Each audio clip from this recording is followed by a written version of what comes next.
Well, the Saints fell to the Philadelphia Eagles yesterday in a disappointing loss with a lot of errors. It was their third straight loss, but there was really no rally. Joining us with his take on the game is WWLTV.com sports writer and host of the Saints Happy Hour podcast, Ralph Marlborough. Thank you for joining us. We have to talk about it, Leslie. It was so terrible. Yeah, the Saints, they were without 7 of their top offensive players yesterday. And for the ones who aren't lost for the season, it's tough to play without your starting offensive tackles. Alvin Kamara and Taysom Hill not in the mix. And the offense did look like they were missing that many pieces. They did. They were missing their 4 highest paid players on offense. That's never good. And for most of Sunday, they looked every bit the worst offense in the NFL. Listen, Leslie, I'm old. I'm 45, and I've watched some things with the Saints. I've seen some horrible offensive football. I watched the Billy Joes. I watched Aaron Brooks throw a backwards pass to no one in particular.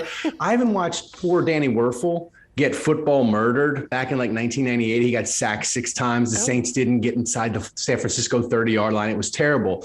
But the Saints yesterday for 3 quarters in Philadelphia, they were every bit as bad as any Saints offense has ever been. They had 99 yards of offense in the first half. And if not for the defense setting them up with a fumble recovery, 1st and goal, they wouldn't have sniffed the end zone in that game until the 4th quarter. But like you said, the Saints, they're so injured, Leslie. I feel like it's easier to list the players that aren't injured than it is to list the ones that are. Yeah, that's true. And Taysom Hill was available yesterday in an emergency. He's dealing with a foot injury. Before that, of course, he had the concussion. Should Sean Payton think about playing Taysom over Trevor Siemian this Thursday? Because Siemian had 2 interceptions, and I mean, we're 0-3 with him.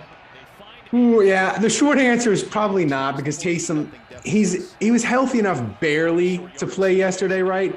And the thing is with Trevor Siemian, he reminded us that the Saints going 8-1 with backup quarterbacks in 2019 and 2020 is the stuff of legends and unicorns. Playing backup quarterback for extended stretches usually ends with hopelessness, melancholy, and for Saints fans, it ended with me just looking at my Drew Brees jersey in my closet and having a good cry yesterday. Well, of course, it's a short week for the Saints, so they got to shelve this one quick. What can we expect against Buffalo? Of course, they've lost 2 of their last 3. They lost to the Colts yesterday, the Jags 2 weeks ago. What do you think? This game on paper is probably the worst matchup for the Saints all season. How exactly the Saints going to win this game? Thanksgiving magic. Maybe Drew, he's going to be at the game. Maybe he could suit up, come out the tunnel, play for the Saints, surprise us. My head says the Saints are going to get their head kicked in and absolutely destroyed because Buffalo has maybe the best defense in football. The thing is, I've seen Mike Ditka lead the Saints to Christmas Eve wins. Sean Payton's never lost on a holiday. That's right. As a Saints fan, Leslie, I choose to believe in absurd and delightfully foolish things happening to make it a happy Thanksgiving. I don't know how it's going to happen.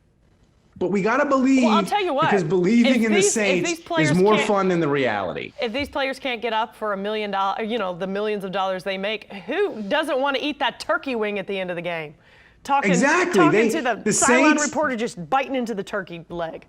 The Saints need a receiver to do something magical for the first time in 2021. All right, we'll see. Ralph, always great talking to you. Thanks. As we mentioned, guys, the next matchup on Thanksgiving, just a few days away. They'll take on the Buffalo Bills here in New Orleans. The 2 teams will face off during primetime Thanksgiving night. Guys.